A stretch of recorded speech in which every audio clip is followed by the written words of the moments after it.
Readymade டாப்பில் shoulder அதிகமாக இருந்ததுன்னா எப்படி அதை ஆல்ட்ரேஷன் பண்ணலான்னு இந்த வீடியோவில் பார்க்கலாம் வாங்க.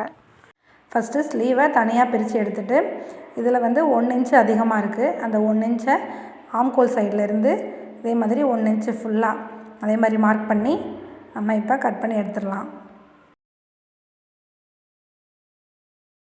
இதே மாதிரி இன்னொரு சைடுமே கட் பண்ணி எடுத்துருங்க.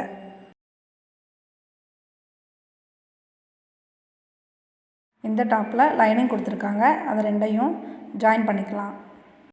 ஸ்லீவை எப்பயும் மாதிரி நம்ம ஜாயின் பண்ணிக்கலாம். ஸ்லீவில் வந்து எந்த ஆல்ட்ரேஷனும் பண்ணலை, கட் பண்ணி எடுக்கலை. ஏன்னா ஆம்கோல் 1 இன்ச்சு நம்ம கட் பண்ணும்போது அதிகமாக தான் இருக்கும் ஆம்கோலுடைய சுற்றளவு.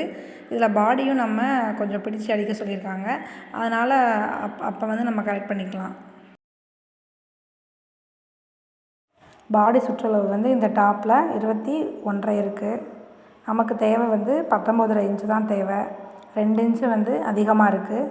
அதனால் அந்த சைடு 1 இன்ச்சு, இந்த சைடு 1 இன்ச்சு நம்ம பிடிச்சி அடிச்சிட்டா சரியாக இருக்கும்.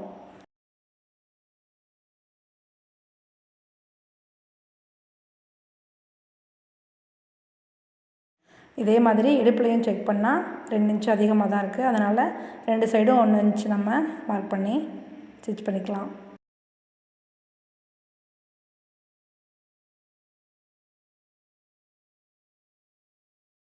ஸ்லீவ் ரவுண்டை மார்க் பண்ணிக்கோங்க. ஆம்கோலையும் ஸ்லீவ் ரவுண்டையும் ஜாயின் பண்ணிவிட்டு இதே மாதிரி ஸ்டிச் போட்டுருங்க. இந்த வீடியோ பிகினர்ஸ்க்கு ரொம்ப யூஸ்ஃபுல்லாக இருக்கும்னு நினைக்கிறேன். யூஸ்ஃபுல்லாக இருந்ததுன்னா அப்படியே ஒரு லைக் போட்டுருங்க. மறக்காமல் சப்ஸ்கிரைப் பண்ணாதவங்க சப்ஸ்கிரைப் பண்ணிடுங்க ஃப்ரெண்ட்ஸ். தேங்க்யூ.